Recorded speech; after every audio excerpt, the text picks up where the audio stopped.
menurut kami juga tentunya pegawai yang divaksin ini perlu menjadi konsideran atau informasi Bu Ina, hal-hal apa yang mungkin perlu menjadi perhatian bagi kami yang nanti sudah divaksin ini untuk senantiasa bisa menjaga dan bisa menerapkan agar kita semua tetap sehat ya setelah menjalani vaksin nantinya. Demikian mungkin pengantar dari saya dalam sesi sharing ini dan sosialisasi. Insya Allah dalam sesi ini kita akan mendapatkan banyak manfaat, pengetahuan dan bekal gitu ya buat kita semua selaku warga PLN Group Jawa Timur. Sekali lagi, Bapak Ibu semuanya, selamat mengikuti acara sosialisasi program vaksin COVID-19 dan terima kasih juga Bu Ina sudah menyempatkan waktu untuk berkenan hadir di tengah-tengah kita. Demikian, terima kasih. Wassalamualaikum warahmatullahi wabarakatuh. Waalaikumsalam warahmatullahi wabarakatuh. Waalaikumsalam warahmatullahi wabarakatuh. Terima kasih Ibu Mita pembukaannya.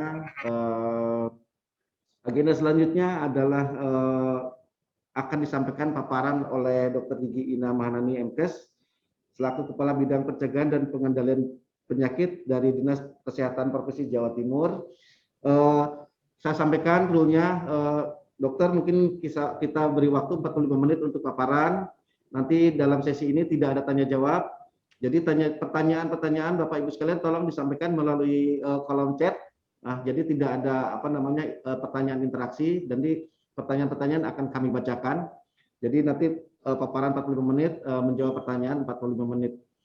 Baik, saya kira teman-teman sudah tidak sabar lagi menunggu apa yang disampaikan oleh Dr. Ina. Banyak mungkin pertanyaan-pertanyaan yang selama ini belum terjawab atau mungkin keraguan-keraguan yang belum bisa terpuaskan. Insya Allah berikut akan disampaikan oleh Dr. Ina bagaimana vaksin COVID-19 itu.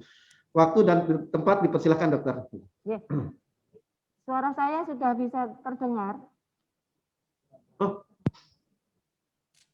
Selamat pagi. Kurang keras, dokter. Pagi. Selamat pagi, Bu Dokter. Pagi, Bu Dokter.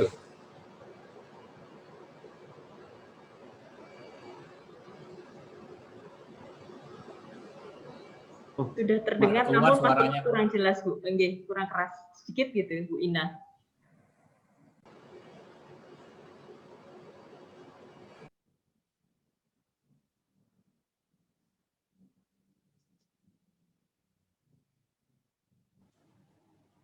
Suara saya bisa didengar? Masih agak kurang keras, tuh. Nah, gimana ini? Kalau dari kami jelas, Bu. Jelas ya? Jelas. Ye. Saya lanjutkan, Ye.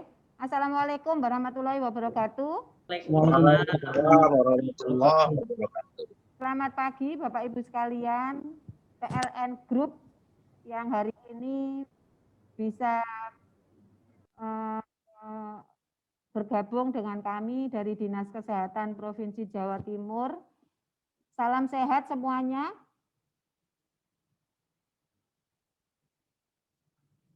Bisa didengar suara saya?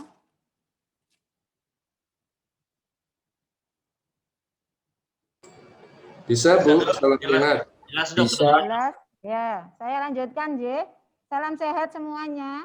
Ya, salam sehat. Sehat, Bu. Baik. Salam sehat. Oke, sekedap saya akan share.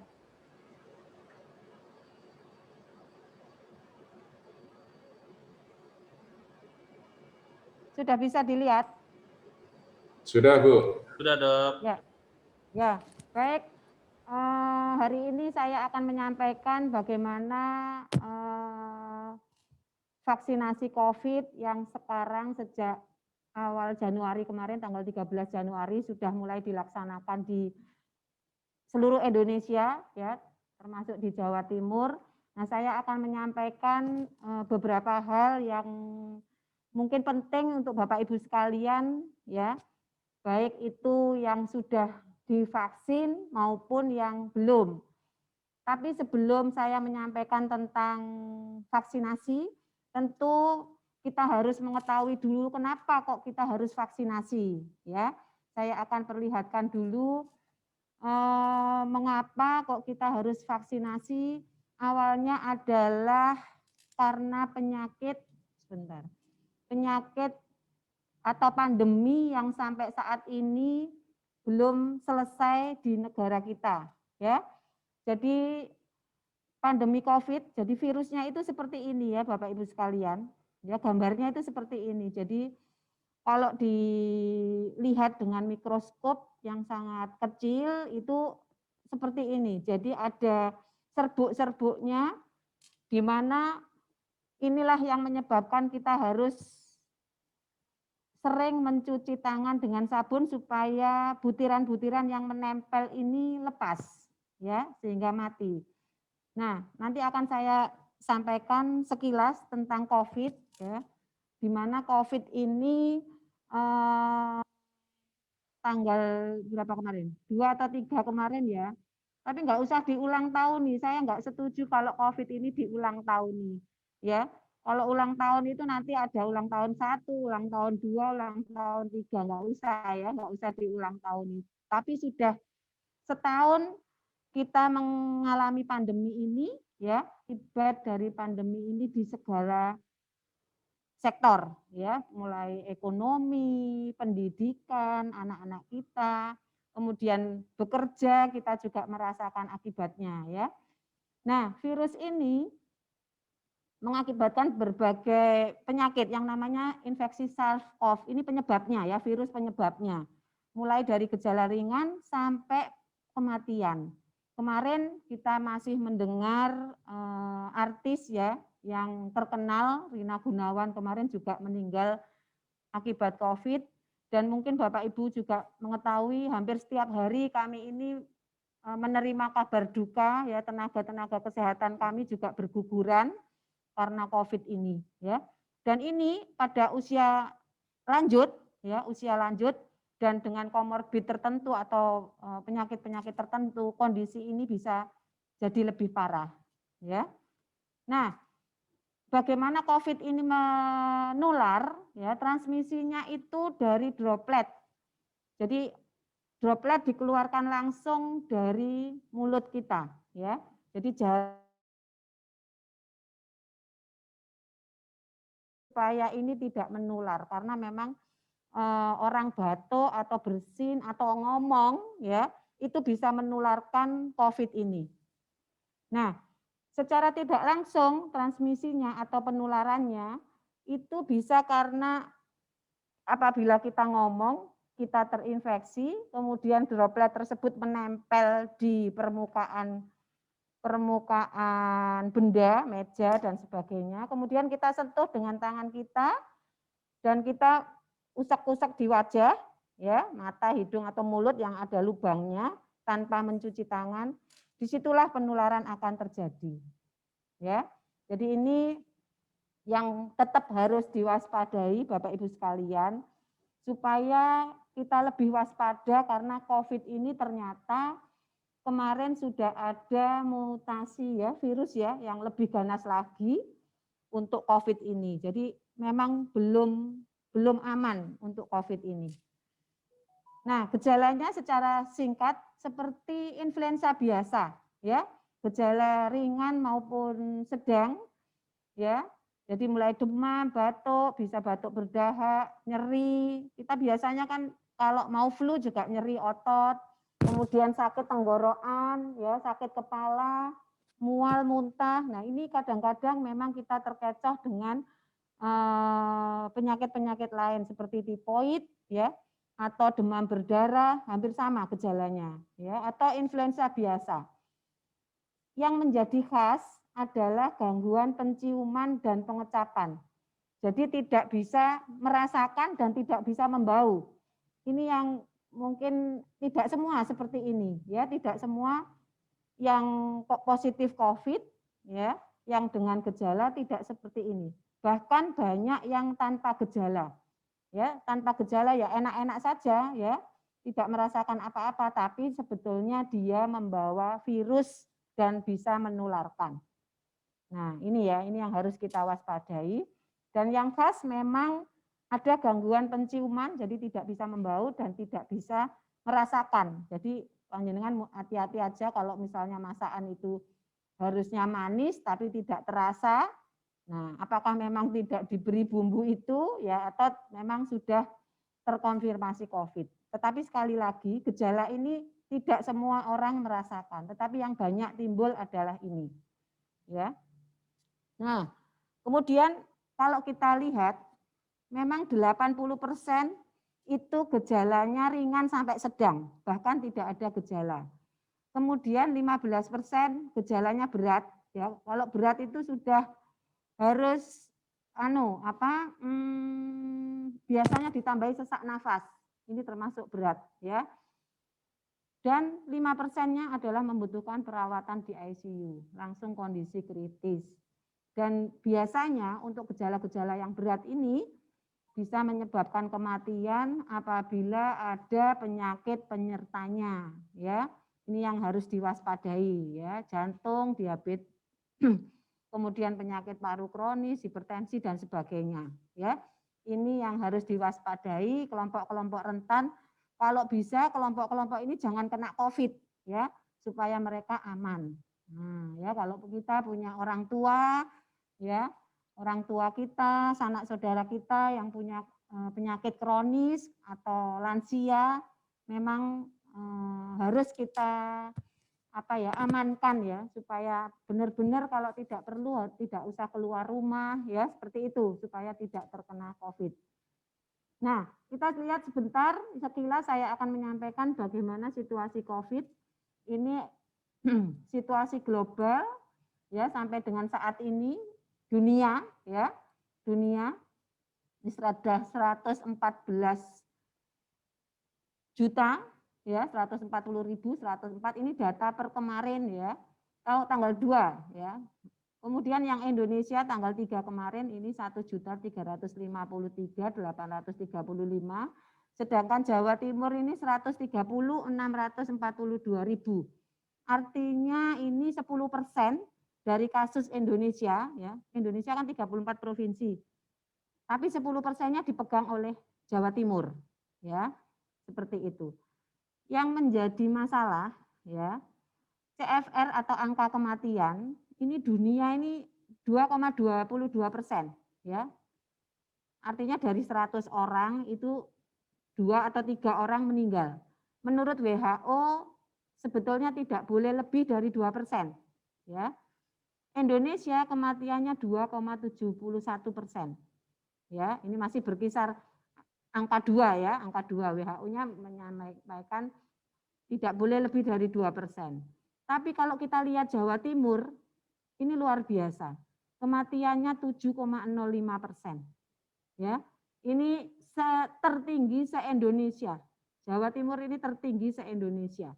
Ya, ini yang menjadi PR kita. Ini serem ya, karena kematiannya sangat-sangat tinggi. Ini sangat-sangat tinggi, ya, karena tidak boleh lebih dari 2% mestinya. Nah, untuk sembuhnya, ya, ini Indonesia 86,41%. Menurut WHO sebetulnya sembuh itu 98%, meninggal 2%, ya, angka kesembuhan 98%, meninggalnya 2%. Nah, kita sembuhnya masih 90%. Berarti sisanya kemana, Bu? Sisanya masih dirawat di rumah sakit, kasus aktif, ya, sekitar 3%-an. Nah, ini yang masih menjadi PR kita, kondisi kita sampai dengan saat ini. Terus kalau kita lihat sepintas, ya, nah, ada sonasi yang dibuat oleh gugus tugas pusat untuk kondisi per provinsi. Jadi sonasi ini berubah setiap minggu sekali, ya, tergantung beberapa indikator. Ada indikatornya termasuk jumlah tambahan kasus konfirmasi, termasuk jumlah yang dirawat di rumah sakit, jumlah keterpakaian tempat tidur rumah sakit, dan sebagainya. Nah, alhamdulillah di Jawa Timur, karena kasusnya juga sudah menurun di minggu-minggu kemarin, ini tidak ada zona merah untuk minggu ini, ya. Jadi data ini, zona ini adalah gambaran yang minggu yang lalu, tapi petanya keluar minggu ini, ya. Jadi seperti itu. Ada 22 kabupaten kota dengan zona oranye. Nah, ini ya. Jadi ada 22 kabupaten kota. Zona merahnya tidak ada. 2 minggu yang lalu masih ada zona merah di Jawa Timur. Kemudian lainnya 16 kabupaten kota ini sudah zona kuning, ya. Ini adalah zonasinya. Nah, ini adalah kalau kita bandingkan di Jawa untuk angka sembuhnya, kita Jawa Timur itu 90%, ya. DKI 96,26%, ya. Jadi dia meninggalnya hanya 2,2% tadi ya, tapi dia sembuhnya 96%. Ini bagus ya, menurut saya bagus karena sudah mendekati angka WHO ya, karena dia testingnya masif, banyak orang dites ya, tapi negatif ya, berarti tidak ada penularan ya, seperti itu. Nah, ini adalah angka perbandingan di Jawa. Nah, kalau kita lihat bagaimana zona tadi seharusnya ditetapkan, ya seperti Surabaya. Surabaya itu zonanya oranye, ya. Zona oranye itu harusnya, ini kan kalau kita rasakan ya seperti nggak ada COVID ya sepertinya nggak ada COVID. Tapi sebetulnya kalau kita lihat zona oranye itu harusnya seperti apa? Ini ya, sudah ditetapkan sebetulnya masyarakat disarankan tetap berada di rumah. Jadi kalau tidak ada keperluan harusnya tetap di rumah. Jaga jarak ya sudah. Kemudian pembatasan penumpang dan protokol ketat di transportasi publik ya. Mungkin ini juga sudah dilaksanakan. Masyarakat bekerja dari rumah ya, kecuali untuk fungsi-fungsi tertentu. Nah, saya ini enggak pernah libur ya. Ya. Terus kemudian tempat umum ditutup. Ini harusnya seperti ini. Terus kemudian perjalanan dengan protokol kesehatan diperbolehkan, aktivitas bisnis dibuka, supermarket yang untuk bahan kebutuhan pokok dibuka. Fasilitas pendidikan ditutup sementara. Nah, ini ya. Jadi sebetulnya kalau zona oranye itu sebetulnya sekolah juga masih harus ditutup. Kemudian satu lagi adalah kelompok rentan tetap tinggal di rumah. Siapa kelompok rentan? Kelompok rentan adalah lansia, ibu hamil, anak-anak, ya itu harus tetap di rumah kalau zonanya itu oranye, ya.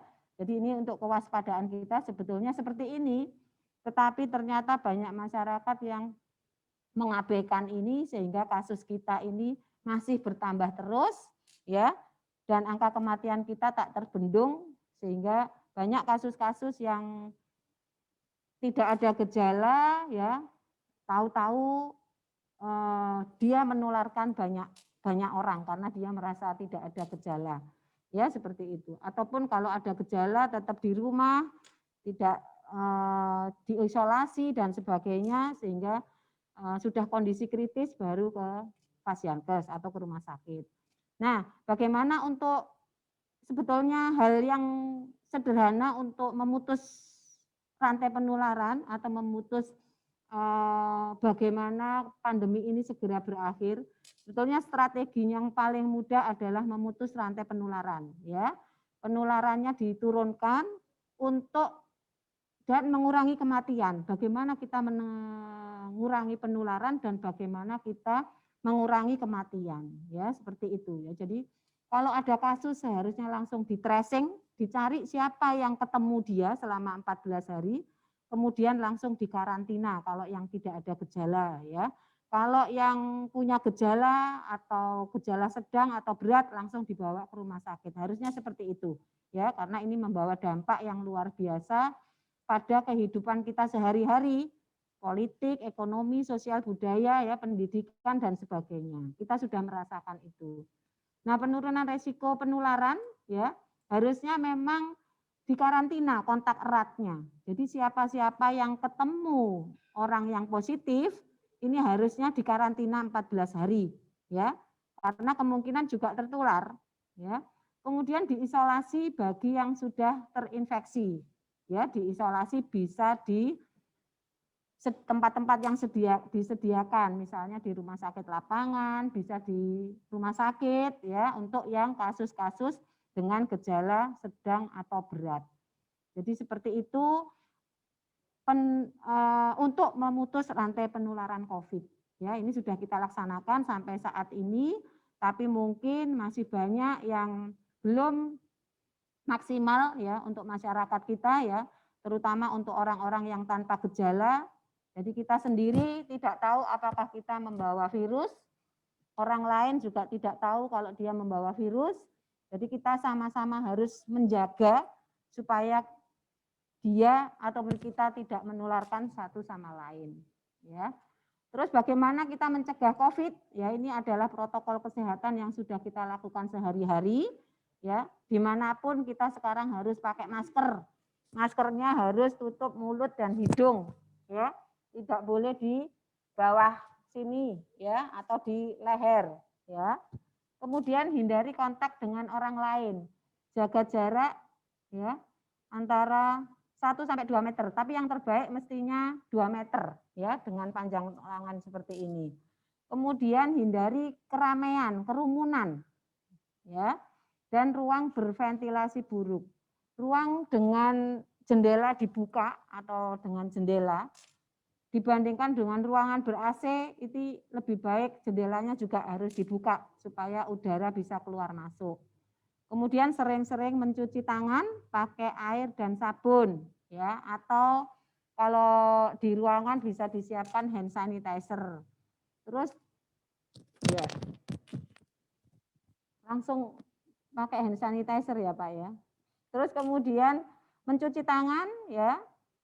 Terus hindari menyentuh mata, hidung ya, mulut ya dengan tangan yang belum dicuci ya. Jadi memang sebaiknya tidak menyentuh permukaan wajah kita ya. Kemudian sering-sering juga membasuh muka ya, sering-sering membasuh muka supaya kita bersih selalu ya. Dan satu lagi adalah kita semua harusnya mendapatkan vaksin supaya komprehensif ya. Jadi tidak hanya protokol kesehatan ya, tetapi juga mendapatkan vaksin. Nah, ini protokol kesehatan tadi saya sampaikan 3M ya. 3M itu mencuci tangan, pakai masker, menjaga jarak ya. Bisa ditambahi lagi dengan mengkonsumsi gizi seimbang ya, menjaga imun. Menjaga imun bagaimana? Dengan meningkatkan daya tahan tubuh dengan istirahat yang cukup, olahraga ya, tidak stres ya, mengelola penyakit-penyakit yang dipunyai masing-masing ya. Ini adalah protokol kesehatan sudah saya sampaikan ya. Nah, ini adalah bagaimana strategi kita semua untuk segera menghentikan pandemi. Jadi di tingkat masyarakat ini 3M sama tadi saya tambahi meningkatkan daya tahan tubuh ya, mengelola stres dan sebagainya ya, tapi yang pokok ini 3M istilahnya ya. Menjaga imun ya, seperti itu.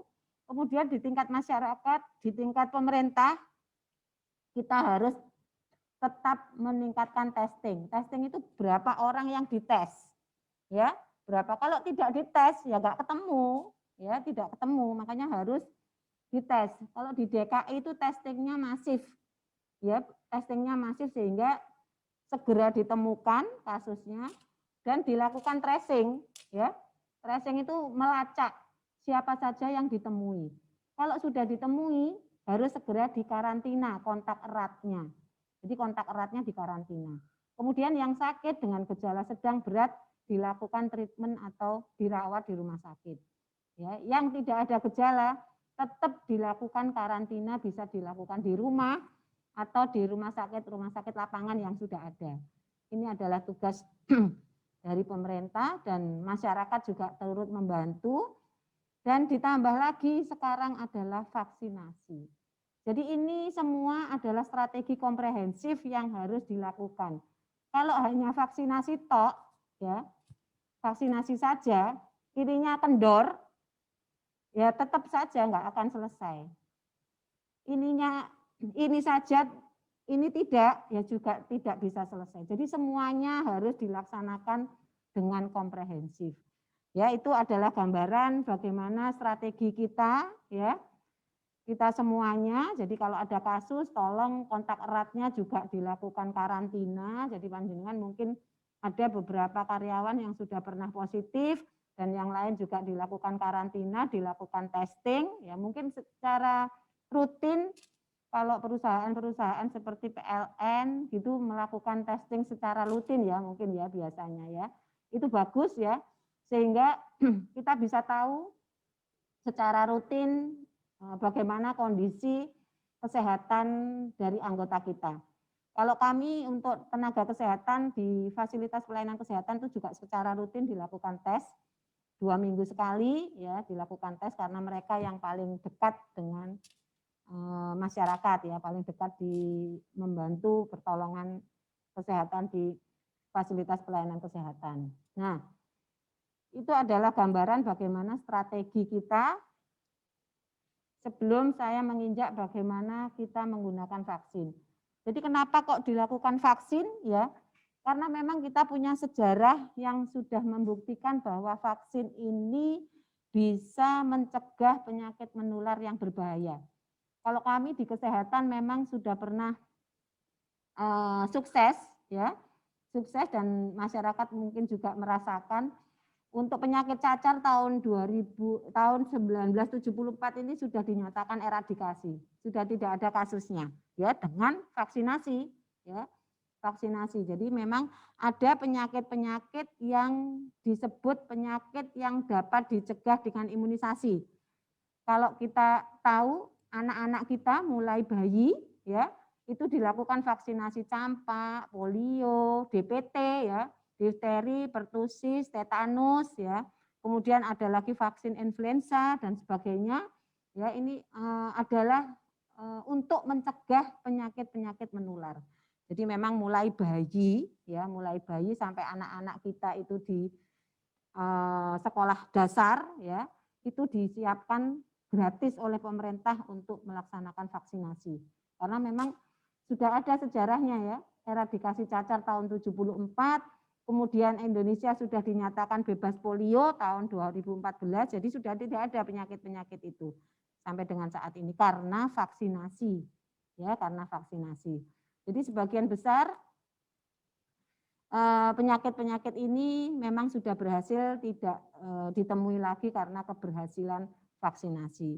Nah, harapannya dengan vaksinasi ini nanti akan terbentuk kekebalan kelompok, ya, kekebalan kelompok, kekebalan secara menyeluruh untuk masyarakat. Sehingga untuk masyarakat yang tidak dapat vaksin, seperti sekarang ini misalnya vaksin COVID, ini hanya diperuntukkan usia 18 tahun ke atas. Tetapi kalau sekitar 70-80% divaksin, itu kelompok-kelompok yang tidak dapat vaksin itu akan terlindungi karena tujuannya adalah kekebalan kelompok, ya kekebalan kelompok. Nah, saya akan menyampaikan ya. Jadi vaksinasi COVID adalah cara yang lebih aman untuk membangun perlindungan selain protokol kesehatan, ya. Jadi memang untuk vaksinasi ini nanti akan terbentuk ini antibodi, ya, antibodi. Tetapi memang belum diketahui karena ini masih berjalan, ya, sampai berapa tahun perlindungan ini bertahan. Tetapi paling tidak ini bisa memberikan antibodi untuk kita, kekebalan, ya. Tetapi juga tetap harus memperhatikan protokol kesehatan ini karena kita belum aman situasinya, ya.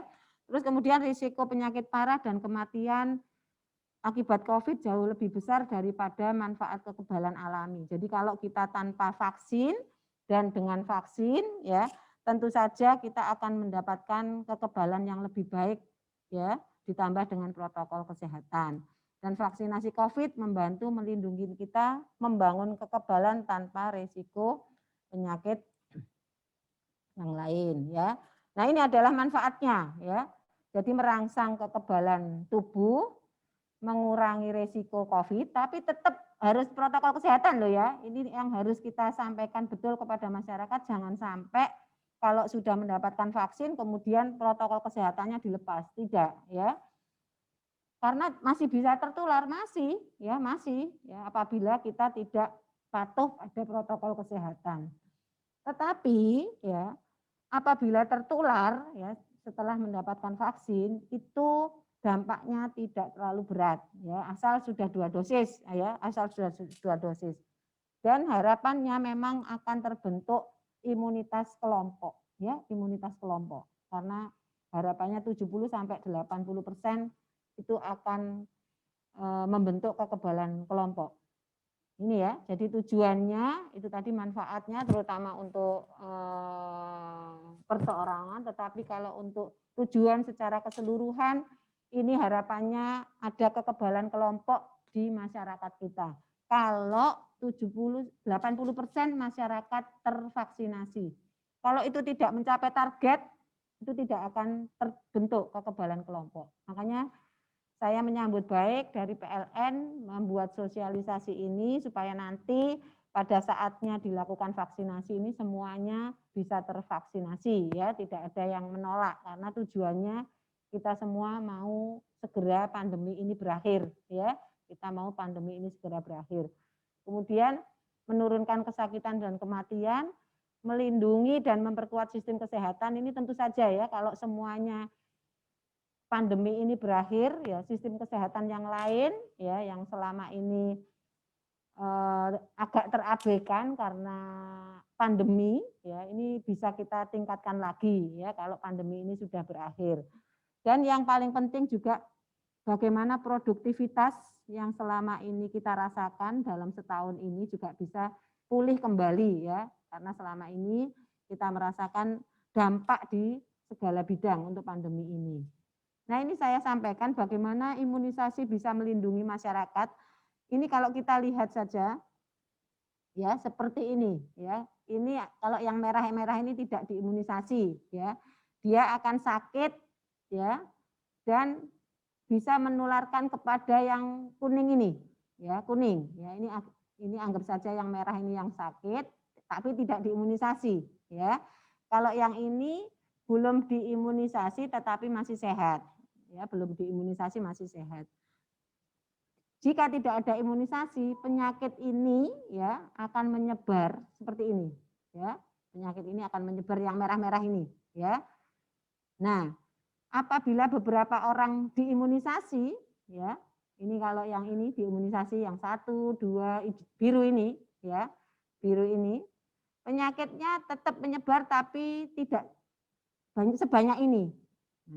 Ya tidak sebanyak ini, tetapi juga ada beberapa yang tidak terlindungi, ya, karena hanya beberapa yang divaksin.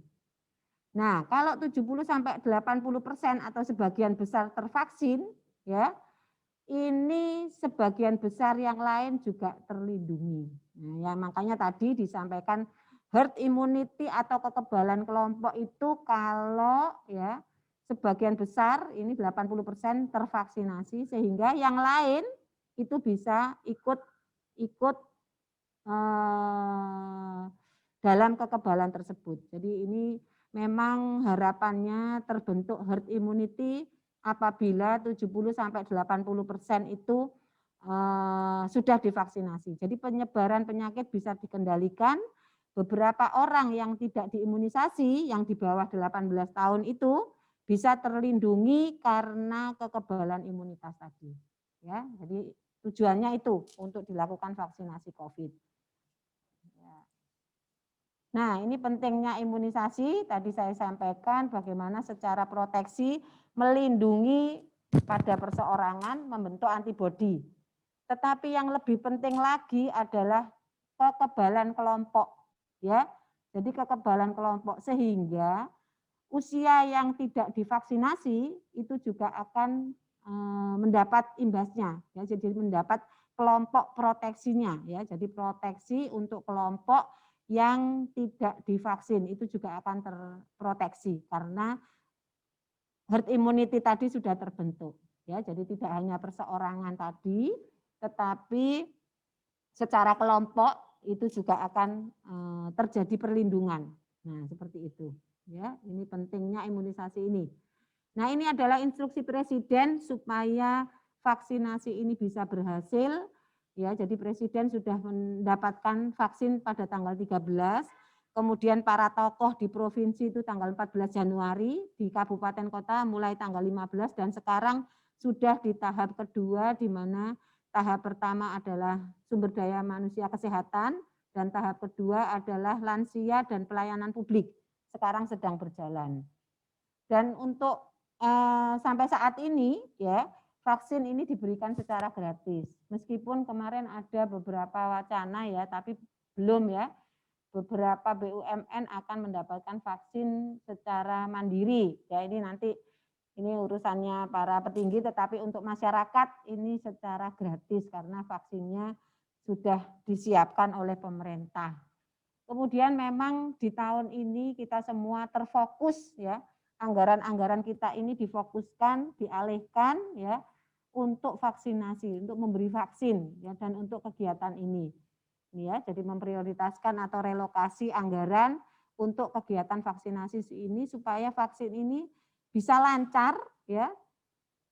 Harapannya setahun ini selesai ya, harapannya Bapak Presiden. Kalau setahun ini selesai, harapannya pandemi juga segera berakhir. Kalau kita lama-lama ya nanti vaksinnya nggak selesai-selesai, bisa 5 tahun, 10 tahun nggak selesai-selesai, ya sudah ya nggak selesai-selesai pandeminya. Nah, seperti itu ya. Jadi memang kita semua tetap harus mensukseskan kegiatan ini supaya pandemi ini segera berakhir, dan Bapak Presiden menyampaikan bahwa tetap protokol kesehatan itu harus dilakukan meskipun sudah dilakukan vaksinasi. Ya. Jadi keamanan vaksin Sinovac ini sudah ada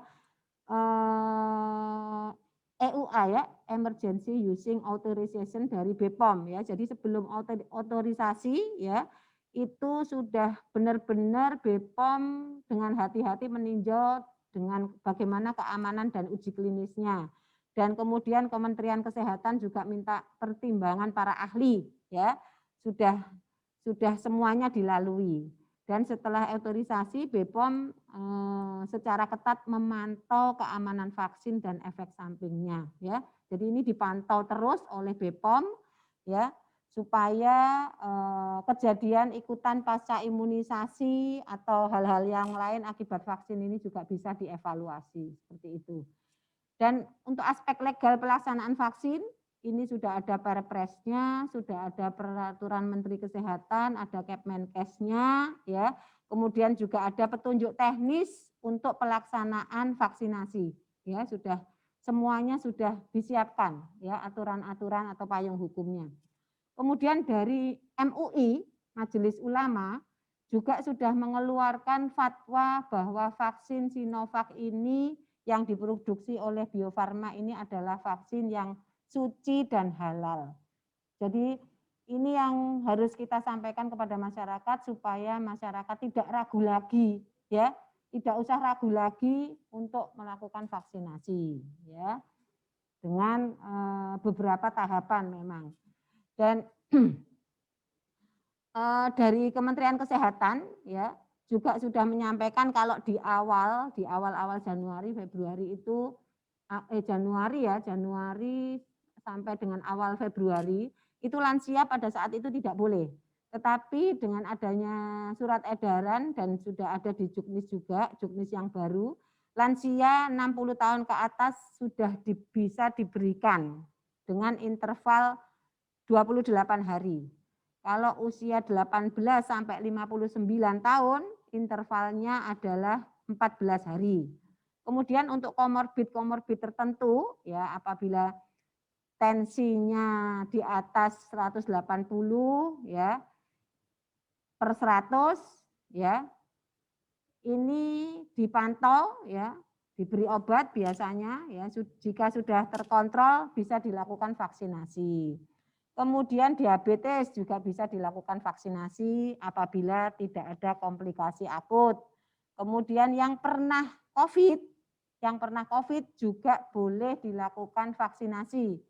Tapi jika sudah sembuh 3 bulan, ya, sudah boleh apabila dinyatakan sembuh 3 bulan yang lalu, ya, jadi sudah sembuh, kemudian 3 bulan bisa dilakukan vaksinasi COVID. Kemudian ibu menyusui, ya, ibu menyusui juga bisa dilakukan vaksinasi, ya. Nah, ini adalah alur yang nanti panjenengan temui kalau melakukan menerima vaksin. Jadi ada 4 meja ya, sebetulnya 4 meja, tetapi untuk meja pendaftaran ini karena memang harus diverifikasi ya, administrasinya di sini ya, di meja pendaftaran ini ya, dengan menunjukkan KTP supaya di input NIK-nya, karena memang untuk vaksinasi ini hubungannya dengan aplikasi Piker ya yang dibuat oleh BPJS. Jadi ada meja 1A 1B untuk membereskan administrasinya. Kemudian di meja 2 ini ada screening. Screening ini dilakukan untuk melihat apakah sasaran tersebut bisa dilakukan vaksinasi. Jadi di sini ada pertanyaan-pertanyaan ya yang harus dijawab oleh peserta ya untuk menentukan bisa dilakukan vaksinasi atau tidak. Jadi memang di meja 2 ini peserta harus jujur menjawab ya. Mungkin kondisi kesehatannya ya, mungkin ada komorbid harus disampaikan dengan betul ya. Supaya memang bisa dilakukan vaksinasi dengan benar ya. Dan di meja 2 ini nanti dilakukan inform consent ya, ada tanda tangan sebelum dilakukan vaksinasi. Kemudian di meja 3 setelah disuntik ya, kalau sudah dinyatakan sehat di sini dilakukan vaksinasi, kemudian menunggu 30 menit ya, menuju ke meja 4 itu ada tempat kursi-kursi dengan protokol kesehatan di mana pasien yang sudah divaksin ini menunggu 30 menit ya. Kalau 30 menit itu sudah tidak ada apa-apa, dia diberikan kartu imunisasi dan dijadwal kapan akan datang lagi. Diberi sertifikat vaksinasi. Ya, ini adalah alur pelayanannya. Dan untuk tahap 2 ini, ya, tahap 2 ini siapa yang akan dilakukan vaksinasi ini adalah bertahap, ya, mulai lansia, guru, dosen, pedagang pasar, tokoh agama, wakil rakyat, pejabat-pejabat negara. Ini adalah ditambahi ya.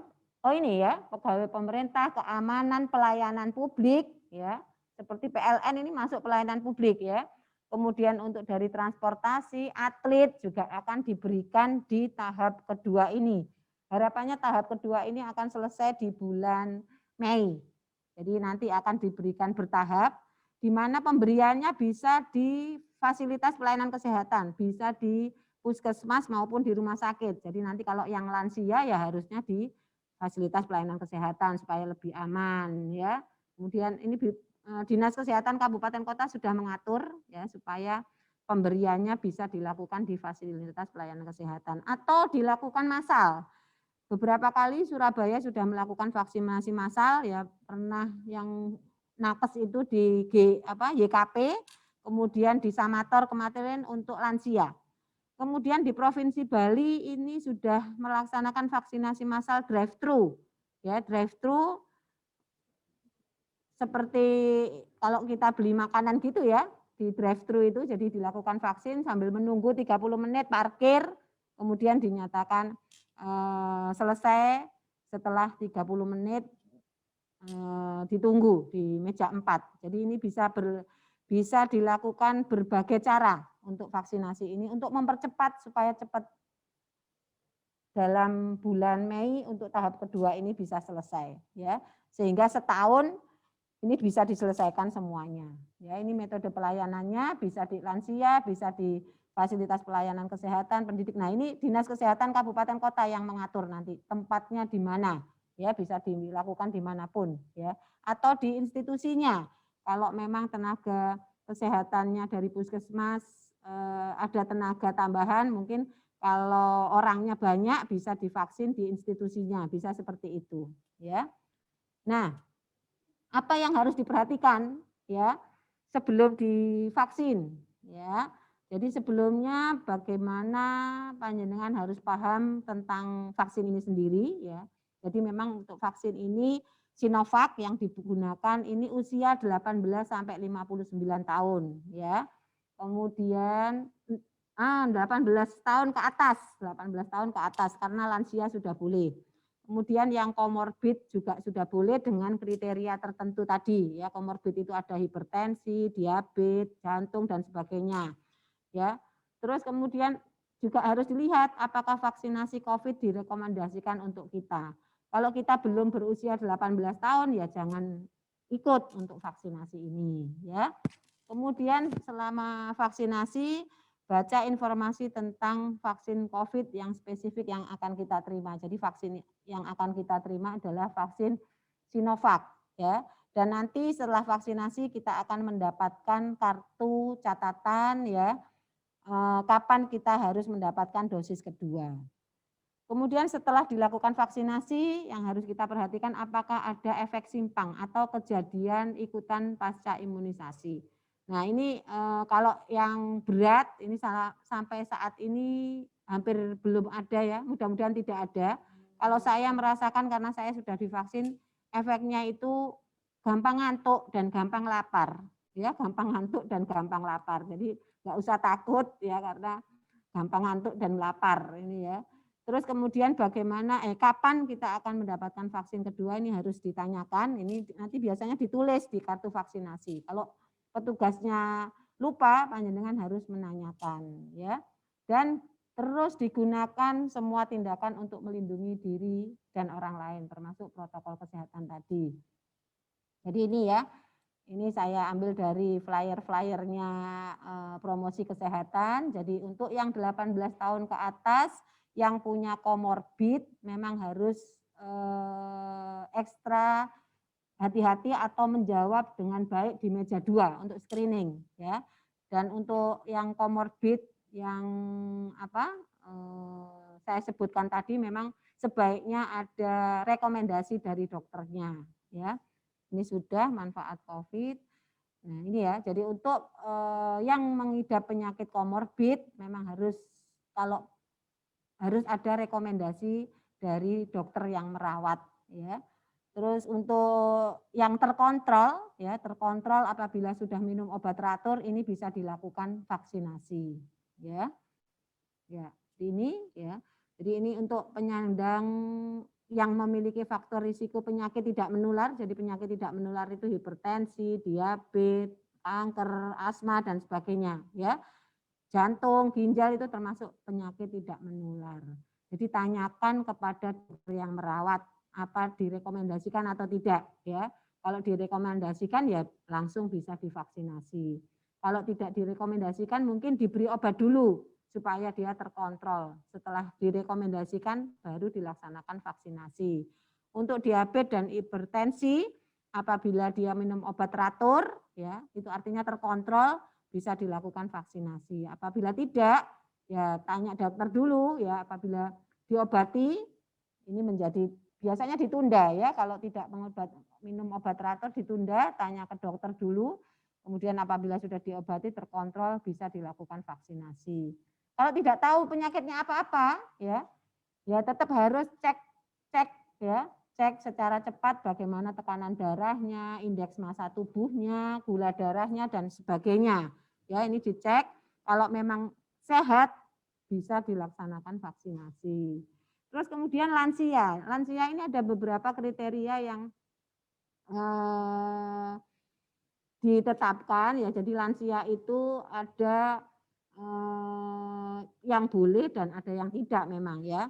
Jadi untuk lansia kita ya ini bisa di screening secara cepat apabila tidak kesulitan naik tangga 10 anak tangga, tidak sering capek, terus kemudian apabila memiliki penyakit ini ya tetap bisa ya. Jadi dari 5 pertanyaan ini kalau tiganya sudah oke bisa dilaksanakan vaksinasi.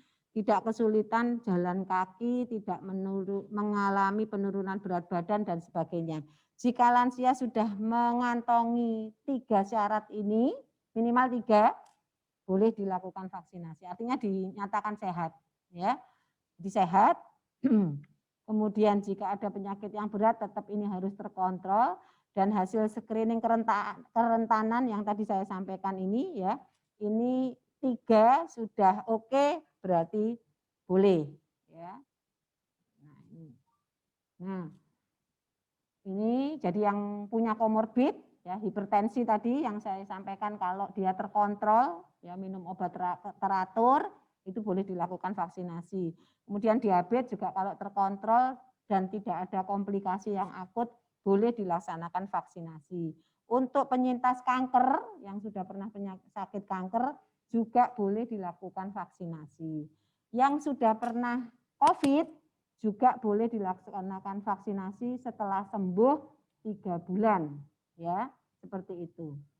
Nah, sesudah vaksinasi apa yang harus kita kerjakan? Tetap lanjutkan pencegahan COVID, ya, yang tadi sudah saya sampaikan, 3M, ya, tutup masker, jaga jarak, kemudian cuci tangan pakai sabun, ya, sering mencuci muka dengan desinfeksi dan hindari keramaian dan ruang ventilasi yang buruk. Jadi ini adalah protokol kesehatan yang diharapkan ini menjadi budaya kita, ya. Jadi menjadi budaya kita. Jadi kalau kita sudah terbiasa mencuci tangan, kalau tidak, ya itu enggak enak rasanya. Kalau kita sudah terbiasa pakai masker, kalau nggak pakai masker nggak enak rasanya karena sudah terbiasa. Jadi ini harapannya menjadi budaya kita yang menjadi kebiasaan kita sehari-hari sebelum pandemi ini berlalu dari negeri kita, ya. Dan jika ada pertanyaan tentang kesehatan dan vaksinasi, silahkan menghubungi tenaga kesehatan di fasilitas pelayanan kesehatan terdekat, ya. Jadi tidak percaya pada hoak-hoak, ya, tidak percaya pada informasi yang belum tentu benar. Nah, itu yang bisa kami sampaikan. Terima kasih Bapak Ibu sekalian dari PLN, guru PLN. Mudah-mudahan yang saya sampaikan tadi bisa menambah wawasan Bapak Ibu sekalian, ya, sehingga kita semua siap melawan COVID dengan vaksinasi dan protokol kesehatan. Terima kasih, saya akhiri. Wassalamualaikum warahmatullahi wabarakatuh. Waalaikumsalam warahmatullahi wabarakatuh. Terima kasih Dokter Ina yang sudah panjang lebar memaparkan apa itu vaksin, manfaat, dan juga mungkin langkah-langkah yang harus kita lakukan. Mudah-mudahan teman-teman sekalian di unit PLN Group tidak ada keraguan karena memang vaksin itu sangat penting sekali. Walaupun sekarang mungkin masih ada pro kontra atau mungkin masih ada yang ragu, masih ada yang saya tidak mau vaksin. Ternyata manfaatnya memang itu vaksin adalah akan merangsang kekebalan tubuh kita, dan yang terpenting adalah mengurangi risiko. Dan yang terpenting lagi adalah kita akan membangun kekebalan secara kelompok. Nah, mungkin perlu pemahaman kepada teman-teman sekalian. Jadi saya minta tolong, mungkin kalau diizinkan dokter nanti slide-nya boleh kita minta ya, karena teman-teman ini merupakan perwakilan-perwakilan dan saya yakin akan banyak pertanyaan-pertanyaan dari unit masing-masing. Oke, langkah selanjutnya adalah ada beberapa pertanyaan dokter yang mungkin yang akan saya bacakan. Ada kurang lebih sekitar 13 pertanyaan. Waduh, ini pertanyaan panjang-panjang sekali nih. Yang pertama adalah dari Pak Ferry selaku pejabat K3L Jatim. Beliau menanyakan, Dok, ada beberapa jenis vaksin, yang sedang diproduksi. Nah, dari beberapa vaksin itu beliau menyampaikan ada secara uji klinis itu diujinya kan bukan di orang Indonesia, Dok. Nah, diuji kepada orang-orang di, atau mungkin lebih baik saya tampilkan dia pertanyaannya, Dok, ya. Iya, ini mau saya juga baca ini. Siap. Nah, iya. Tampilkan.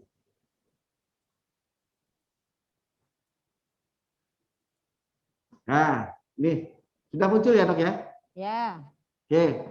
Tapi pada intinya yang disampaikan Pak Ferry itu dari vaksin-vaksin tersebut mempunyai kelas-kelas tertentu. Nah, ini Pak Ferry ini memang juga mungkin dari vaksin-vaksin itu ada yang harganya murah, ada yang mahal kan gitu. Nah, bagaimana menurut dari sisi medis, Dok? Kadang-kadang katanya menyampaikan ada yang bilang honor go, honor rupo. Apakah yang mahal itu lebih baik atau belum tentu juga yang murah itu lebih jelek? Begitu, Dokter, pertanyaan pertamanya. Ya, jadi kalau tentang harga kita semua ini tidak usah ragu ya, karena pemerintah sudah melakukan beberapa tahapan. Jadi kalau yang Sinovac ini memang di awal memang yang siap itu adalah vaksin Sinovac, dan itu sudah melalui beberapa tahapan di BPOM, melalui dapat izin, ya, izinnya, izin pakai, izin edarnya juga sudah oke. Artinya untuk mahal dan murah itu tidak usah kita ragukan, ya. Jadi yang penting adalah bagaimana vaksin ini tujuannya adalah untuk membentuk kekebalan kelompok. Kalau kita terlalu banyak perhitungan, wah ini vaksinnya murah, wah ini mahal, nanti malah nggak berangkat-berangkat. Jadi apa yang sudah disiapkan oleh pemerintah itu kita terima bahwa itu sudah melalui uji-uji yang sudah ditetapkan dan sudah ada rekomendasi dari para ahli seperti itu. Ngaten nggih, Pak?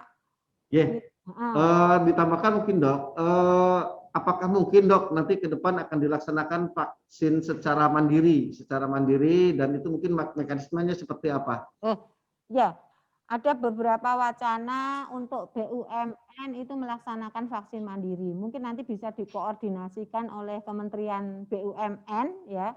Kalau yang sekarang ini adalah vaksin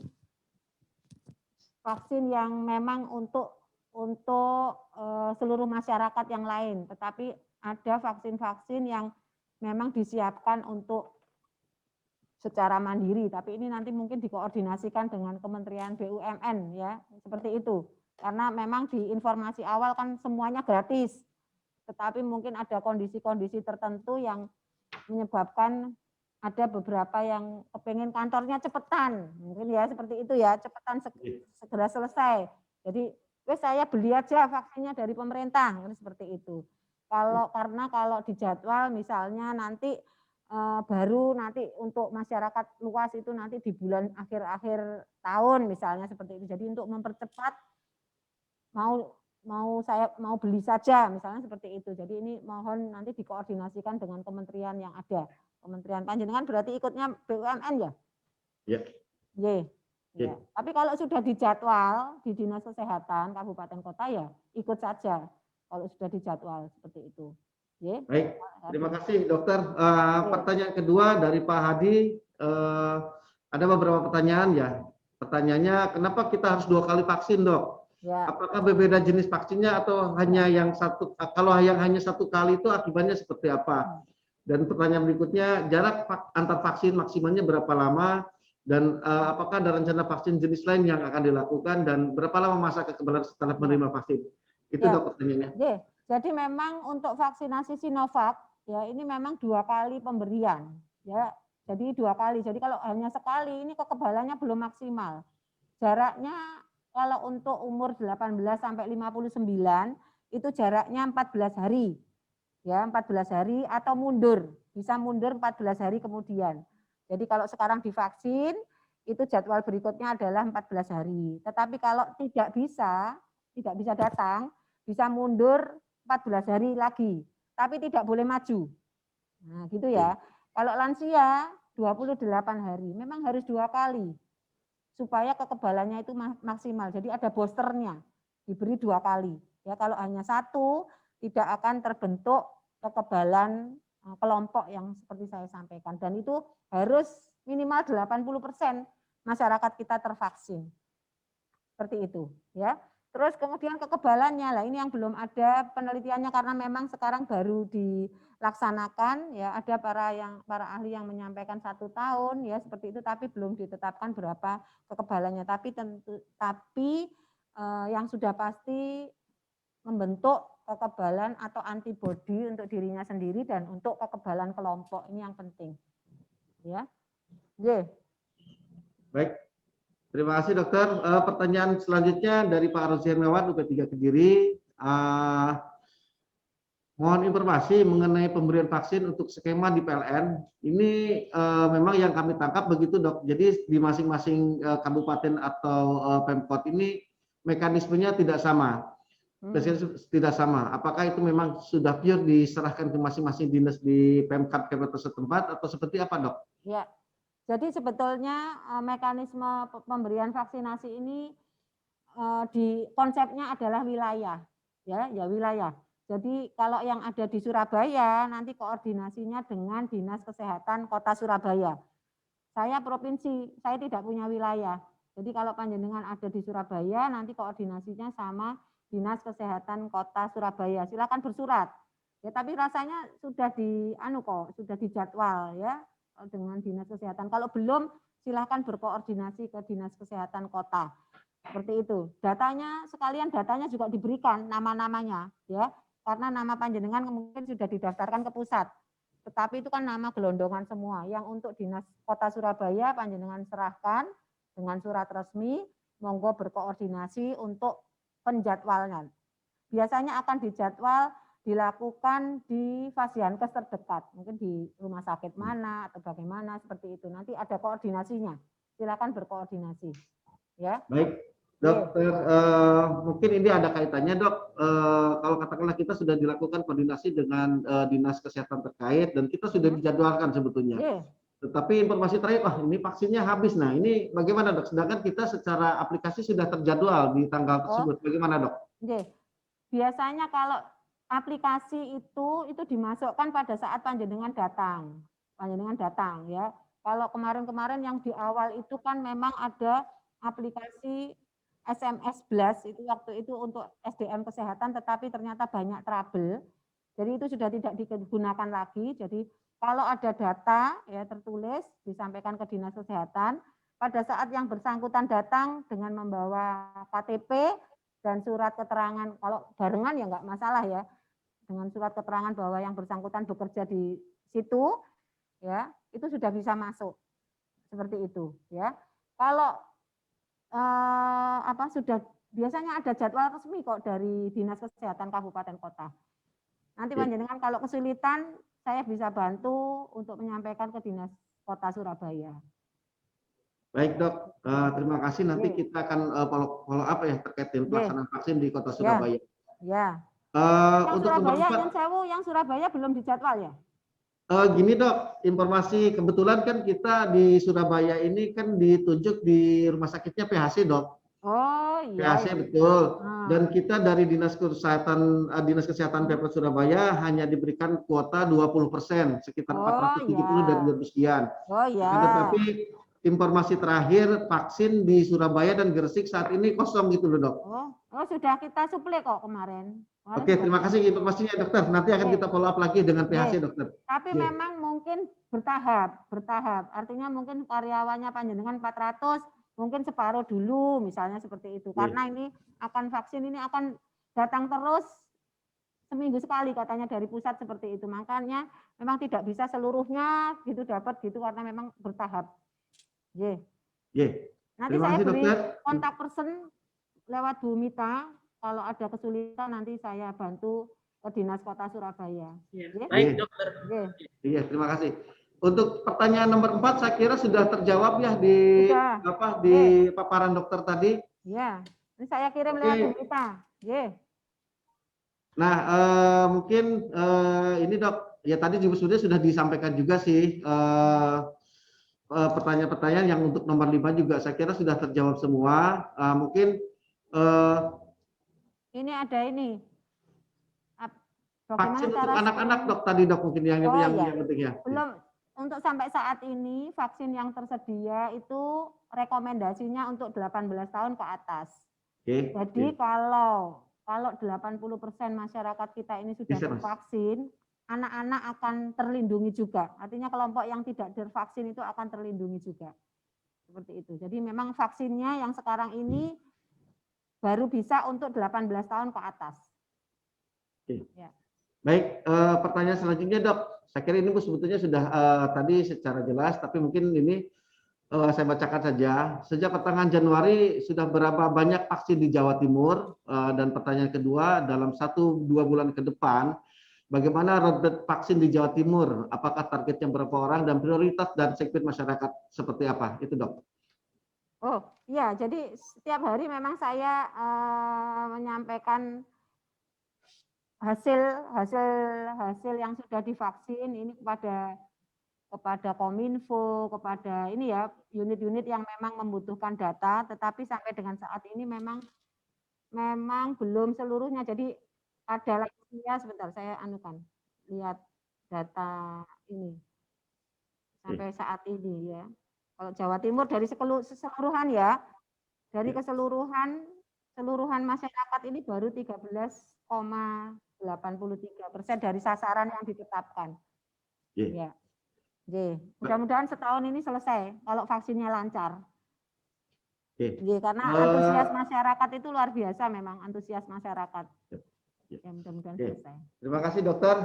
Pertanyaan nomor 7 sebetulnya sudah dijelaskan lagi, tapi saya kira perlu dipertegas lagi dok, karena ini memang sangat penting. Saya khawatirnya nanti orang-orang itu jumawa mentang-mentang sudah divaksin, terus berperilakunya tidak sesuai dengan protokol kesehatan. Yang nomor 7 dok, pertanyaannya perilaku masyarakat dan keluarga kalau sudah divaksin seperti apa dok? Ya. Makanya tetap protokol kesehatan ketat ya, karena memang vaksinasi ini kan bertahap. Kalau ada salah satu anggota keluarganya baru divaksin ya, jangan menganggap dia tidak bisa tertular ya. Tetap protokol kesehatan baik itu yang bersangkutan maupun keluarganya. Karena nanti kan tahapan, enggak bisa Bapak misalnya hari ini divaksin, anggota keluarganya juga tidak bisa seperti itu karena ini memang bertahap, jadi tetap protokol kesehatan itu harus dilakukan dengan ketat. Seperti tidak divaksin ya, tetap melakukan protokol kesehatan dengan ketat dimanapun berada. Oke.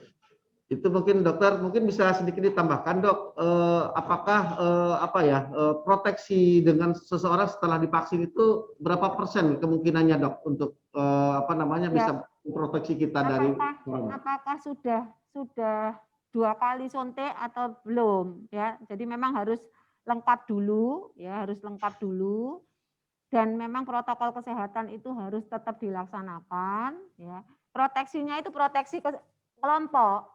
Ya, proteksi kelompok. Kalau untuk diri kita sendiri, kalau terkena lagi itu memang tidak separah kalau kita tidak divaksin seperti itu, ya, seperti itu. Tetapi yang penting adalah bagaimana kelompok kita, masyarakat kita ini nanti mengalami kekebalan itu, ya, kalau memang sudah 80% minimal, ya, itu sudah tervaksin. Oke. Baik dokter, ini lebih spesifik lagi dok.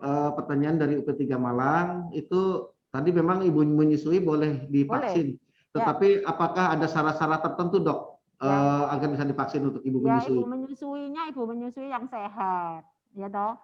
Kalau ibu menyusui ada hipertensinya, ya dilihat lagi hipertensinya apakah terkontrol atau tidak.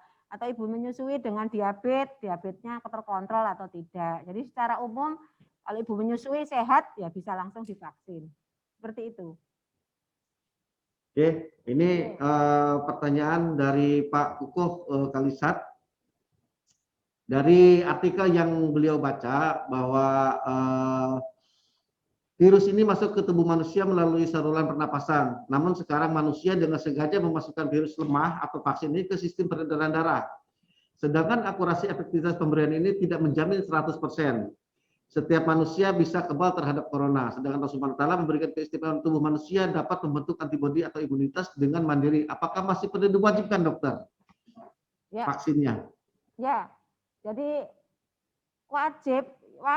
Saya kalau menjawab wajib ya wajib. Ya, kalau kita mengandalkan antibodi atau tubuh sendiri, ya ini ternyata kan memang tidak bisa menangkis dari virus corona itu, apalagi kalau tidak pakai protokol kesehatan. Ya coba aja, kalau panjenengan tidak pakai apa-apa, ya tidak usah divaksin, tidak usah pakai apa-apa, wes jalan-jalan, tidak usah jauh-jauh, misalnya makan sama orang makan aja ya, makan terus ngobrol-ngobrol, nah itu kemungkinan rentan terhadap penularan virus ini, karena kita tidak tahu orang lain itu membawa virus atau tidak, kan seperti itu ya. Jadi kita harus menjaga diri dan lingkungan kita, dan ini program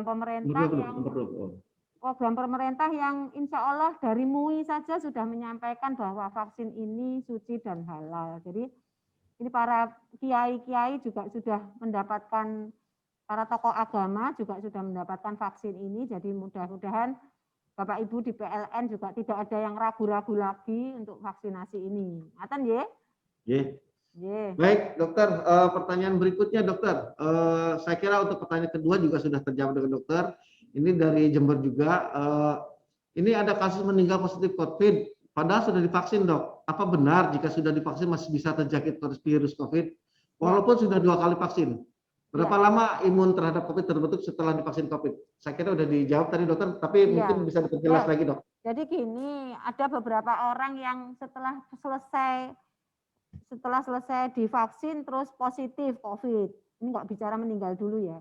Nah, itu kemungkinan penularannya dia sebelum disuntik, karena memang waktu divaksin itu kan tidak di swab, kan tidak melalui proses swab, jadi tidak tahu orang itu positif atau tidak. Tetapi apabila dia positif setelah divaksin, kemungkinan bisa dia itu sudah membawa virusnya, seperti itu ya. Jadi kekebalan itu terbentuk memang setelah dia divaksin 2 kali, dan para ahli menyampaikan sekitar 1 bulan setelah divaksin 2 kali itu baru terbentuk kekebalannya. Jadi tidak langsung habis divaksin sudah kebal, enggak. Makanya tetap harus pakai protokol kesehatan. Jadi ini harusnya jadi budaya ya, seperti itu.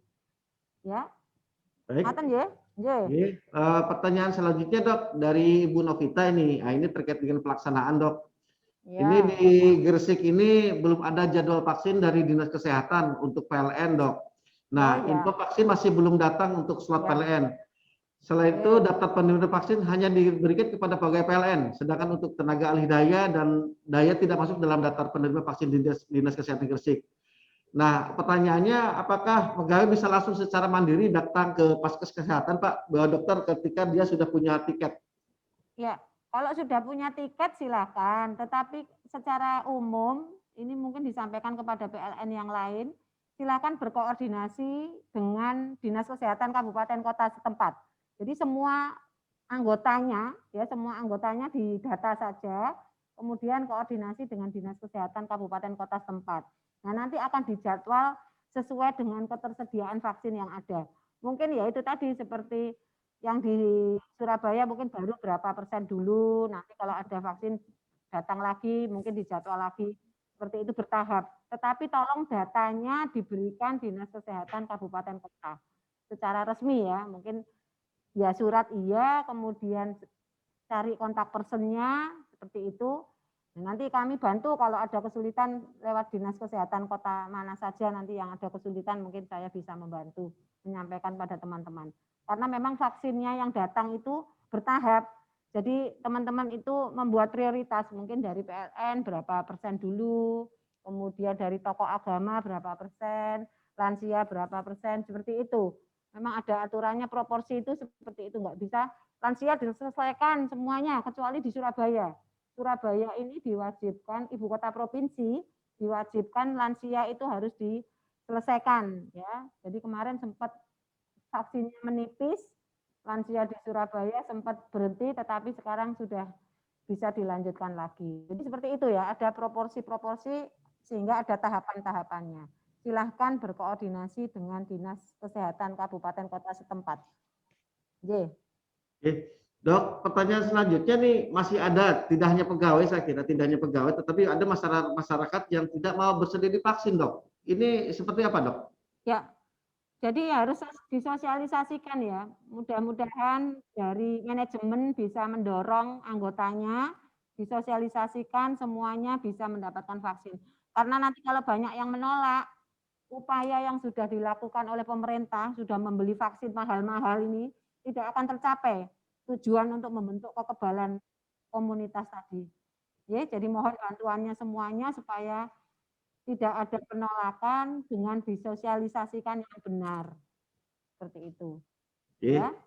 Terima kasih, Dokter. Pertanyaan selanjutnya, vaksin pertama itu masih sertifikatnya itu berlaku nggak sebagai dokumen perjalanan, Dok, untuk saat ini? Tidak ya, tidak. Jadi tetap kalau untuk perjalanan harus, apalagi kalau dengan naik pesawat harus menunjukkan hasil swab atau rapid antigen ya. Itu tetap tidak bisa karena setelah divaksin kalau memang dia sebelumnya sudah membawa virus itu tetap bisa menularkan COVID. Karena sebelum vaksin kan tidak di swab. Oke, terima kasih dokter. Pertanyaan berikutnya nomor 13 dari Ibu Septania. Saya kira ini sudah terjawab ya. Vaksin kedua Ya, berhalangan itu 14 hari. jaraknya 14 hari dok ya. Kalau tidak bisa 14 hari, ya. 14 hari berikutnya begitu dok ya. Ya, harus mundur, tidak boleh maju. Mundur 14 hari berikutnya dok ya. Iya, paling lambat mundur 14 hari berikutnya. Terus pertanyaan nomor 14 saya kira sama dengan pertanyaan dari nomor 12 ya. Tadi sudah dijelaskan oleh dokter. Ya. Nah ini nomor 15 saya kira juga sudah disampaikan oleh dokter. Mungkin saya bacakan aja dok. Terkait informasi yang disampaikan bahwa orang yang positif menunggu 3 bulan baru bisa vaksin, artinya penyintas ya. Amankah vaksinasi untuk orang yang bahkan tidak tahu bahwa dirinya sudah positif tanpa gejala dalam waktu 3 bulan? Artinya dia tidak menyadari kalau dia itu sedang pernah terpapar, dok. Ya, jadi ini untuk orang OTG, orang tanpa gejala yang sebetulnya dia positif COVID, ya kan? Nah, artinya kalau dia divaksin itu diberi tambahan antibodi, karena sebelumnya itu untuk penyintas tidak perlu diberikan karena dia sudah ada antibodi. Ya. Jadi kalaupun dia tanpa gejala tidak tahu kalau dia pernah COVID, tapi diberi lagi ya tambah double antibodinya. Seperti itu. Ya. Enggak apa-apa. Jadi enggak apa-apa dok ya ketika seseorang karena tidak tahu sadar. Kan, tidak ada gejala. Tidak ada gejala. Tidak tahu kalau dulunya pernah COVID. Kalau dia tidak tahu dia pernah COVID, terus kemudian divaksin, tidak apa-apa. Tapi kalau dia pernah, kalau ada gejala, kemudian dirawat, harus sembuh dulu 3 bulan. Itu pertanyaan berikutnya, ini ternyata pertanyaannya nambah dokter, tapi waktunya masih ada kok. Nah, ini dari Pak Mukiyi, dari SPI. Pertanyaannya, berapa vaksin yang beredar di Indonesia? Bolehkah kita memilih vaksin yang kita percaya? Bagaimana cara untuk mendapatkan vaksin yang kita inginkan? Itu dok. Ya, jadi sekarang yang ada ini baru Sinovac yang sudah disiapkan.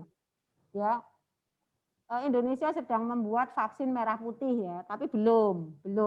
Ya, jadi nanti pengirimannya oleh pusat itu bertahap karena memang setiap orang yang mendapatkan vaksin itu harus sama dosisnya, sama.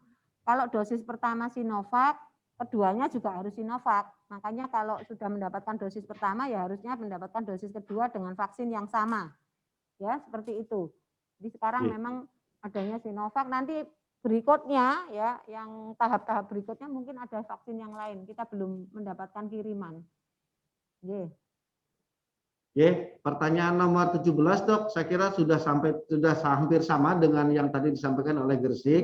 Terkait dengan koordinasi dok, apakah mungkin ini pertanyaannya, apakah dari kita instansi PLN yang aktif ke Dinkes atau sebaliknya dok? Itu mungkin mekanisme seperti apa itu dok? Sebetulnya dinas kabupaten kota itu mengkomunikasikan dengan OPD di wilayahnya, ya. Itu tetapi alangkah baiknya kalau panjenengan juga proaktif menyampaikan datanya, karena dinas kesehatan kan nggak punya data nama-namanya, ya kan, nggak punya data nama-namanya. Jadi monggo silakan berkoordinasi melampirkan data nama-nama ke dinas kesehatan kabupaten kota setempat, ya. Meskipun itu PLN Jawa Timur, tapi kantornya di Gresik misalnya gitu, atau kantornya di Madiun, di mana itu koordinasinya dengan dinas kesehatan kabupaten kota setempat. Pertanyaan berikutnya dok, ini kalau saya katakanlah sudah terdaftar, tetapi etiketnya tidak muncul dok, apakah masih diperbolehkan kita vaksin mengikuti jadwal dari dinas kesehatan katakan setempat? Boleh, jadi nanti didaftarkannya pakai NIK, pakai NIK.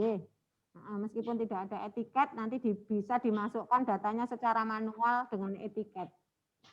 Karena yang dapat etiket itu datanya yang sudah masuk ke pusat, itu dapat etiket. Tapi kalau yang kancret itu bisa langsung datang dengan membawa KTP, nanti diinput NIK-nya. Mbak Leli sudah jelas ya. Pertanyaan nomor 19 saya kira sudah terjawab tadi di atas ya. Nah ini pertanyaan dari Pak Berdik dari Pamekasan. Apakah yang pernah memiliki riwayat D-dimer tinggi 5.000 mg per mililiter bisa divaksin dan efek Ya. sampingnya seperti apa, Dok? Gini, kalau mempunyai riwayat penyakit, artinya dia mempunyai komorbid, silahkan konsul pada dokter yang merawat dulu. Kalau dokternya sudah memberikan rekomendasi, silahkan datang ke vaksinasi. Ya, minta rekomendasi dari dokter, konsul dulu. J. Pertanyaannya berikutnya, Dok. Kalau sudah divaksin 2 kali, Dok, apakah masih tetap diperlukan antigen dan PCR swab, Dok? Kalau pun sudah dilakukan vaksinasi 2 kali, tapi dia kalau tidak menjadi kontak erat atau tidak ada gejala, ya tidak usah. Tapi kalau sudah divaksin 2 kali, kemudian di suatu saat dia mengalami gejala-gejala seperti COVID, untuk memastikan ya tetap harus di swab. Kemudian kalau dia akan melakukan perjalanan, misalnya dengan syarat-syarat rapid atau swab, ya tetap harus dilakukan untuk memastikan dia membawa virus atau tidak. Baik, dokter. Pertanyaan berikutnya ini menarik, Dok. Ketika kita sudah divaksin 1 kali, menuju vaksin yang kedua tiba-tiba kita terkena COVID, itu seperti apa, Dok? Apakah perlu divaksin lagi atau nunggu 3 bulan lagi, Dok? Tunggu 3 bulan lagi setelah sembuh. Artinya setelah sembuh, Dok, ya, baru 3 bulan lagi baru bisa divaksin lagi.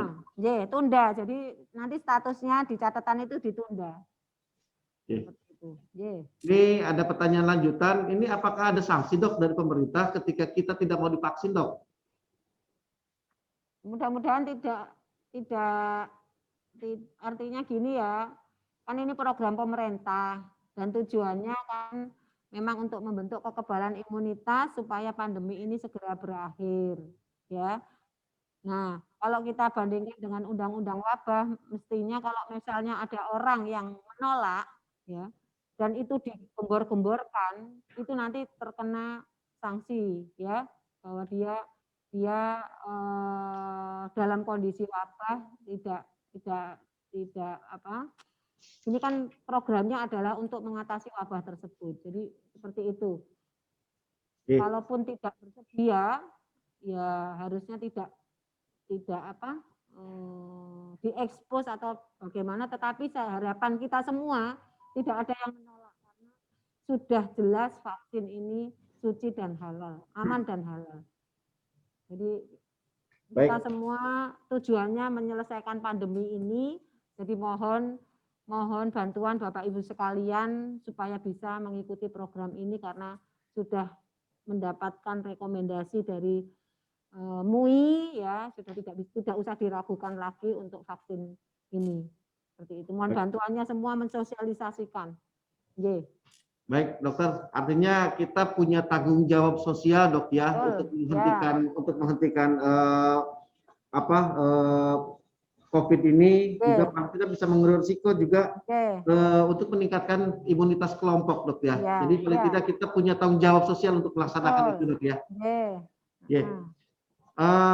Ini pertanyaan berikutnya, ketika pegawai sudah divaksin yang pertama, apakah secara otomatis akan mendapatkan pagu logistik yang kedua, Dok? Iya. Dan tempat pelayanannya akan di tempat yang sama.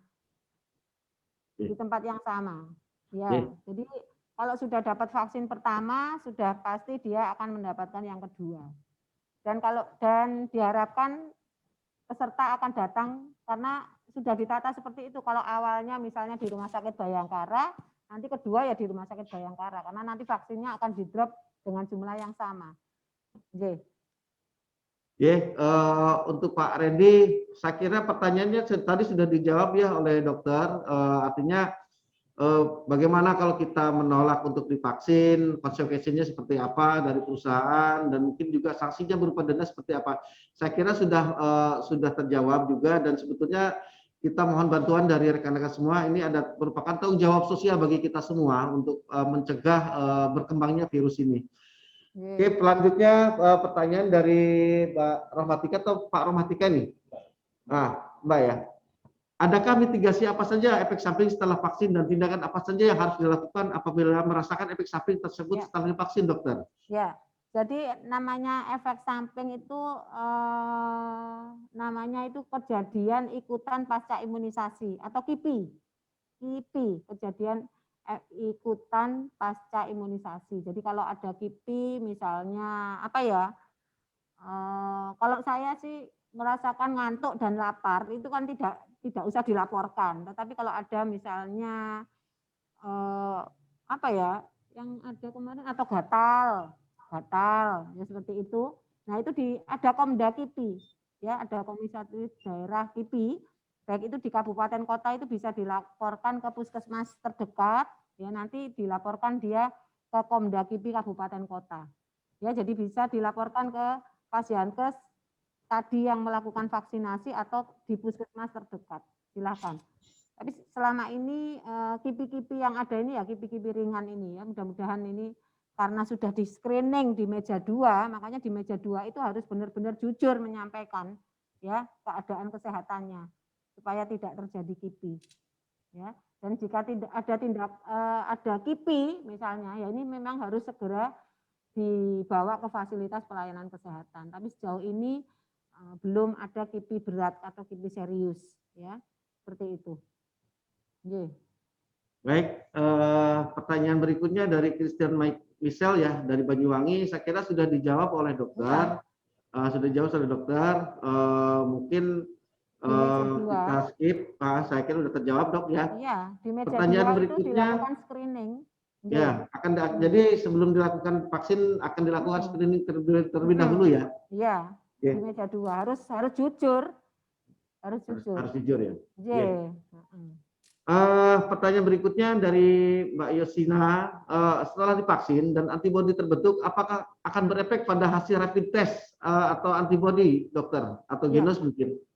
Jadi kalau memang dia tidak membawa virus atau di tubuhnya tidak ada virus, ya ini nanti kalau sudah 1 bulan setelah divaksin, ya akan antibodinya terbentuk. Kalau memang dia tidak ada virus, ya tentu saja dia akan berpengaruh pada hasil tesnya. Seperti itu. Ya mudah-mudahan nanti dengan adanya vaksinasi ini, dengan protokol kesehatan yang ketat, ya ini kasusnya terus menurun. Harapannya seperti itu. Pertanyaan terakhir dokter, dari Pak Ferry, ini ada virus varian baru nih dari Inggris, B117. Ini gejalanya bagaimana dan apakah sama dengan varian pendahulunya dan bagaimana tingkat keparahannya dok? Ya, ini baru kemarin ya ada di Kerawang, artinya sudah masuk Indonesia ya. Gejalanya ini sama dengan virus sebelumnya, tetapi kabarnya ini karena baru kemarin ya, kita belum mendapatkan hasil-hasil ilmiah untuk virus yang baru ini B17, tetapi saya dengar ini lebih parah. Artinya tingkat keparahannya itu lebih tinggi dengan gejala yang sama. Nanti akan kita biasanya ada rilis-rilis dari pemerintah, dari Kementerian Kesehatan untuk virus-virus yang baru ini. Karena ini baru kemarin ya. Mudah-mudahan secepatnya, mungkin dari WHO, dari Kementerian Kesehatan nanti ada penjelasan resmi tentang virus yang ini. Baik. Sudah? Dokter, ini ada yang belum jelas dok. Ternyata dari Pak Randy Abu Bakar dari Ambulu ini terkait dengan pro kontra vaksin ya, dan keefektifan program vaksin tersebut. Mungkin banyak juga yang sebenarnya tidak bersedia divaksin, tapi tidak berani menolak dok, karena adanya aturan yang bersifat memaksa atau mewajibkan. Pertanyaannya, bagaimana kebijaksanaan apabila ada individu yang tidak bersedia untuk divaksin? Apakah konsekuensi sanksi dari perusahaan, dan apabila ada sanksi berupa denda, berapa nominalnya dok? Itu mungkin perlu penjelasan lebih lanjut dok. Kalau untuk sanksi ini tidak diatur, makanya kita harus melakukan sosialisasi terus kepada masyarakat. Ini kalau PLN mau melakukan sanksi, ini ya monggo, tetapi sekali lagi saya menyampaikan bagaimana ya. Jadi kalaupun ada orang yang sudah diberi sosialisasi tetapi tetap menolak, gitu, harapannya orang tersebut tidak mengajak yang lain, ya, nggak usah ngajak yang lain.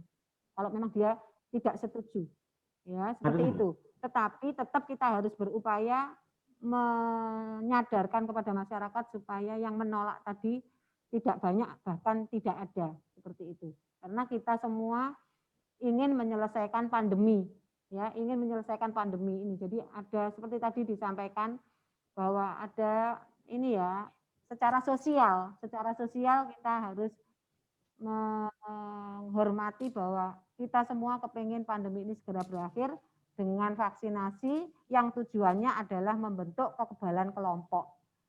Kalaupun ada satu orang yang menolak, ya sudah disosialisasi, sudah diinikan tetap menolak, ya sudah, tetapi tidak boleh mengajak yang lain atau itu loh, dia memviralkan tentang vaksinasi yang buruk dan sebagainya seperti itu. Mudah-mudahan paham maksud saya. Intinya kembali lagi dokter ya kepada awareness masing individu-individu tersebut, bagaimana sikap menyikapi kondisi pandemi seperti ini, Dok. Ini masih ada pertanyaan satu lagi, Dok, dari Pak Muhadi dari Pusarlis. Ini dampaknya untuk tubuh itu seperti apa, Dok? Kalau terjadi pemberian vaksin double, Dok, karena lupa lah katakanlah, atau tidak jujur yang bersangkutan, gimana, Dok? Maksudnya apa ini double pemberian vaksin? Karena tidak mungkin kalau sudah dimasukkan NIK-nya di sistem itu tidak bisa 2 kali orang itu mendapatkan vaksin. Karena sudah ada aplikasi sistem satu data, yaitu nanti nama-namanya bisa kelihatan di sistem itu.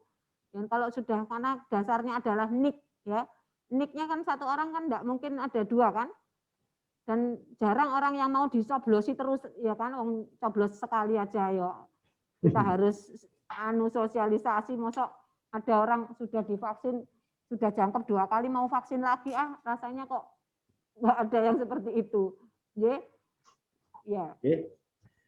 Baik, terima kasih dokter. Banyak sekali pertanyaan, hampir 29 pertanyaan, dan masih ada lagi. Masih ada lagi, monggo Mas di ini. Oke, masih ada waktu ya, kira-kira 10 menit lagi. Nah, ini Dok, ini pertanyaannya nih, apa betul mitos miras itu berdampak baik untuk pencegahan COVID, Dok? Apakah betul seperti itu, Dok? Mitos ya? Dengan miras itu berdampak baik untuk pencegahan COVID.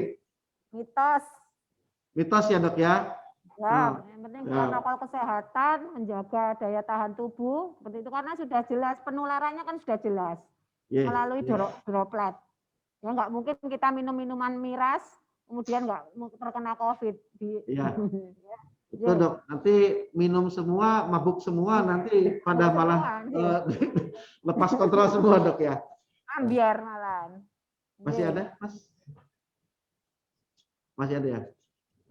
Ini Dok, pertanyaannya, saya dapat jatah dari Dinkes ini untuk vaksin tanggal 8. Apakah istri saya bisa ikut serta dengan cara daftar langsung pada tanggal tersebut, Dok? Enggak. Jadi gini, jadi kan karena bertahap, yang didaftarkan adalah yang pegawai PLN kan. Nah, untuk anggota keluarga itu nanti di tahap keempat, masyarakat. Nanti ada tahapan lagi untuk masyarakat. Jadi bertahap yang pegawai dulu. Baik dokter, saya kira ini ada pertanyaan terakhir. Terima kasih banyak dokter, dan juga pertanyaan-pertanyaan yang luar biasa dari teman-teman sekalian. Mudah-mudahan dengan banyaknya pertanyaan ini dan juga jawaban-jawaban dari dokter itu akan memberikan pencerahan bagi kita. Memberikan pencerahan bagi kita bagaimana kita harus punya awareness, kita punya tanggung jawab sosial untuk melakukan pencegahan atau mungkin menghentikan pandemi ini. Baik, terima kasih Dr. Inge Mahanani MKes selaku Kepala Bidang Pencegahan dan Pengendalian Penyakit dari Dinas Provinsi Jawa Timur. Terima kasih banyak atas waktunya. Mudah-mudahan apa yang disampaikan itu akan sangat bermanfaat sekali buat kita semua. Baik, untuk closing meeting akan disampaikan oleh Bu Mita. Waktu dan tempat dipersilakan Bu Mita. Terima kasih Pak Didik. Aduh dokter, nggak terasa ya waktunya 1,5 jam sesuai jadwal, malah lebih nih kayaknya ya Dok ya, hampir 45 menit gitu ya dari jadwal 1,5 jam yang kita agendakan. Karena kita lebih maju jadwalnya tadi ya, mulai 8:30 ya.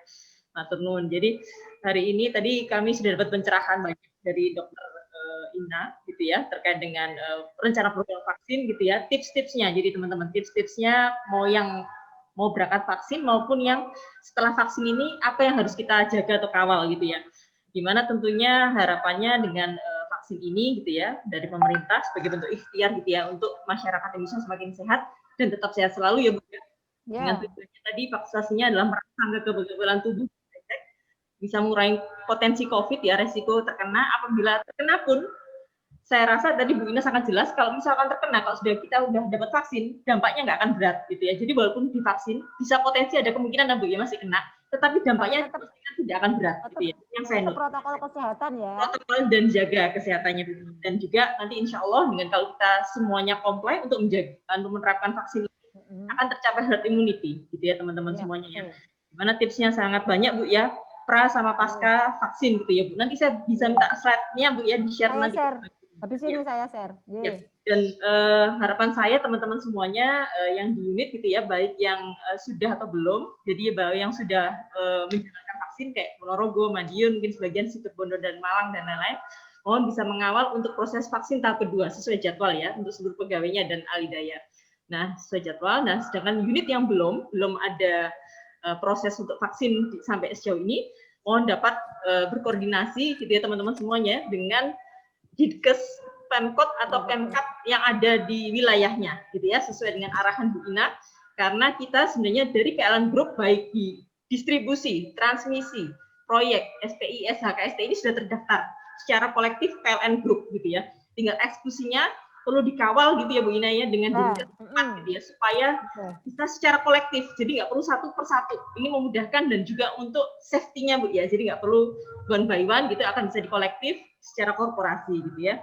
Jadi yang menjadi note teman-teman semuanya, mohon kerjasamanya nanti itu yang hadir ini para manajer UP, para teman-teman MSB di SRM nanti bisa mendistribusikan materi ini atau mungkin sharingkan informasi ini gitu ya. Notulnya juga akan kita sampaikan ke teman-teman semuanya bahwa kita bersama-sama menjalankan mengikut program vaksin pemerintah ini untuk kebaikan kita bersama ya, untuk kita tetap sehat dan senantiasa sehat ke depannya. Amin gitu ya.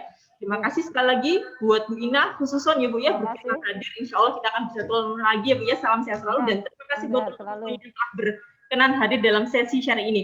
Semoga kita semua senantiasa sehat selalu. Terima kasih. Salam sehat semuanya. Salam sehat selalu. Wassalamualaikum warahmatullahi wabarakatuh. Waalaikumsalam. Terima kasih teman-teman. Terima kasih Bu Mita.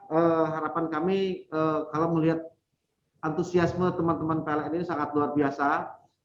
Sangat ingin cepat sekali divaksin dokter. Jadi harapan kami mudah-mudahan, karena memang kami ini ada petugas pelayanan yang kritikal sebetulnya, karena kami harus berhadapan langsung dengan masyarakat, tidak bisa milih tempat dok, tidak bisa milih yang sepi. Ketika ada gangguan di pasar kita harus lakukan seperti itu. Harapan kami dari dinas provinsi, dinas kesehatan provinsi bisa mendorong dinas-dinas terkait di kabupaten kota untuk memprioritaskan kami, karena memang tugas-tugas kami sangat kritikal dokter. Itu mungkin dari kami, mudah-mudahan apa yang disampaikan hari ini bermanfaat bagi kita semua. Mari kita bangun awareness kita, tanggung jawab sosial kita untuk mencegah COVID ini. Akhirul kalam, apabila ada hal-hal yang kurang berkenan dari saya selaku pembawa acara, dari mungkin teman-teman yang lain, mohon maaf yang sebesar-besarnya. Akhirul kalam, wabillahi taufiq wal hidayah. Wassalamualaikum warahmatullahi wabarakatuh. Salam sehat untuk semua. Salam sehat.